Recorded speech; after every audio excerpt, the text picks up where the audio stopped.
حضرت عبداللہ ابن عباس رضی اللہ تعالی عنہ نبی کریم صلی اللہ علیہ وسلم کے چچا زاد بھائی تھے، اور آپ صلی اللہ علیہ وسلم کو بڑے محبوب تھے، کیونکہ آپ کے چچا حضرت عباس کے صاحبزادے تھے۔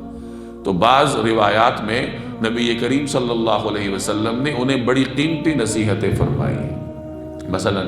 ایک روایت میں رسول اللہ صلی اللہ علیہ وسلم سے حضرت عبداللہ ابن عباس کو کی گئی کچھ نصیحتیں منقول ہیں، جن کا مفہوم یہ ہے کہ آپ صلی اللہ علیہ وسلم نے ان سے فرمایا کہ دیکھو، اللہ کو یاد کیا کرو، اللہ تمہاری حفاظت کرے گا۔ جب تم اللہ کو یاد کرو گے تو ہمیشہ اللہ کو اپنے سامنے پاؤ گے، یعنی جب بھی تمہارے اوپر کوئی مشکل آئے گی اللہ اس کو دور کر دے گا۔ اور دیکھو، یاد رکھو، جب بھی سوال کرنا ہو اللہ سے سوال کرو، اور جب بھی مدد مانگنی ہو اللہ سے مدد مانگو۔ اور یاد رکھو کہ اگر کائنات کی تمام لوگ مل کر تمہیں نقصان پہنچانا چاہیں لیکن اللہ تمہیں خیر پہنچانے کا ارادہ کر لے تو ساری دنیا مل کر وہ خیر دور نہیں کر سکتی۔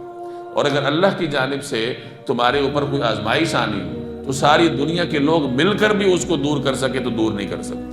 تو یہی یعنی اسی آیت کا مفہوم ہے ان نصیحتوں میں کہ دیکھو، انسان یہ تصور کر لے کہ میرے اوپر جو بھی آزمائش آئی ہے اللہ کی طرف سے آئی ہے، ساری دنیا کے لوگ مل کے بھی اس کو دور نہیں کر سکتے، اور اگر اللہ کی طرف سے خیر آنی ہے تو ساری دنیا مل جائے تو اس کو دور نہیں کر سکتے۔ تو آدمی جب ان تصورات کو مضبوط کرتا ہے تو اس کا ایمان مضبوط ہوتا ہے۔